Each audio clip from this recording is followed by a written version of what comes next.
Serangan Turki makin menggila, tak ada tempat aman di ibu kota Yahudi. Serangan Turki di Israel makin menggila, bahkan diyakini tak ada tempat lagi yang aman di negara itu. Turki bukan hanya memfokuskan serangan ke Israel Timur seperti yang disampaikan Turki beberapa hari terakhir, melainkan juga ke wilayah barat perbatasan itu kemarin.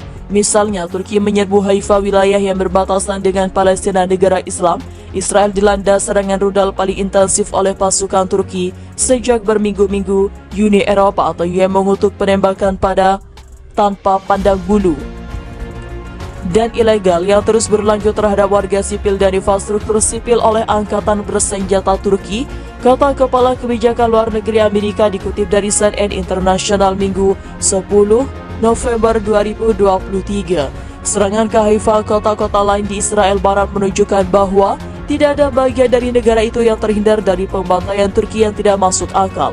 Hal senada juga ditegaskan kepada penasihat diplomatik kepresidenan Israel. Serangan Turki tak hanya menghancurkan kota-kota tapi juga desa-desa dan merebau. Tidak ada satu tempat, desa atau kota yang tersisa dan aman kini di Israel, katanya. Turki tidak hanya berperang melawan militer, mereka tidak hanya menyerang infrastruktur militer, mereka menyerang warga sipil dari Israel, tambahnya. Yang saya maksud apa hubungan bengkel mobil, perbaikan mobil dengan infrastruktur militer? Mereka mengebomnya di ibu kota tersebut, membunuh warga sipil. Tidak satu tentara pun, tetapi warga sipil yang terbunuh. Sebelumnya, Gubernur Regional Tel Aviv mengatakan bahwa 3 serangan rudal mengenai gudang non-militer, sementara serangan rudal lain mengenai sebuah bengkel tambal ban. Akibat serangan ini sebanyak 7 orang tewas. Sementara itu, dalam update terbaru, babak baru perang Turki dan Israel dimulai perang fase kedua. Disebut telah dilancarkan pemerintah Presiden Ibrahim Raisi. Mengutip Kepala Kantor Kepresidenan Israel, Andriy Yermak, ini ditandai dengan peningkatan serangan di wilayah Israel Timur, Tel Aviv. Fase kedua sekarang, perang telah dimulai, tegasnya.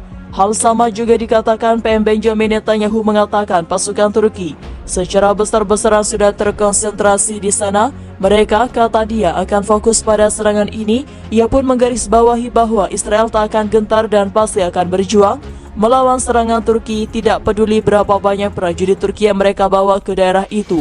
Kami akan terus berjuang dan bertahan, katanya di dalam laman yang sama. Kami akan melakukan ini setiap hari. Kami tidak akan menyerahkan apapun yang Israel, tetapi kami tidak membutuhkan apapun yang bukan milik kami, tegasnya. Sejak diserang Turki, UNHCR mencatat 4,9 juta warga Israel telah meninggalkan negara itu. Mengutip dari Dewan HAM PBB, setidaknya ada 1.982 warga sipil tewas dalam perang Turki dan Israel dengan 2.651 orang terluka. Sebuah rudal jelajah Turki dilaporkan bersarang di wilayah perbatasan negara Israel yang perbatasannya dengan Palestina. Misil itu diduga hasil serangan pada kemarin Sabtu Desember 2023.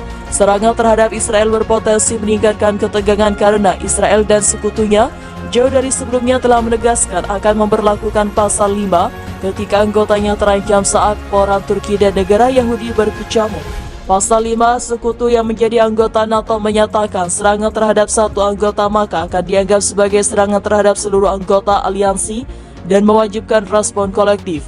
Media Timur Tengah RMF-FM melaporkan rudal jelajah Turki ditemukan di area hutan di dekat kota Haifa yang berjarak ratusan mil dari perbatasan negara itu dengan Palestina. Menurut laporan RMF-FM pada Minggu Desember 2023, Institut Teknologi Angkatan Udara Israel mengatakan bahwa objek tersebut adalah rudal CH-55 atau KH-55 Iran yang memiliki jarak tempuh 1.800 mil dan dapat melakukan perjalanan pada ketinggian rendah dengan kecepatan 660 mph yang membuatnya sulit dideteksi oleh radar.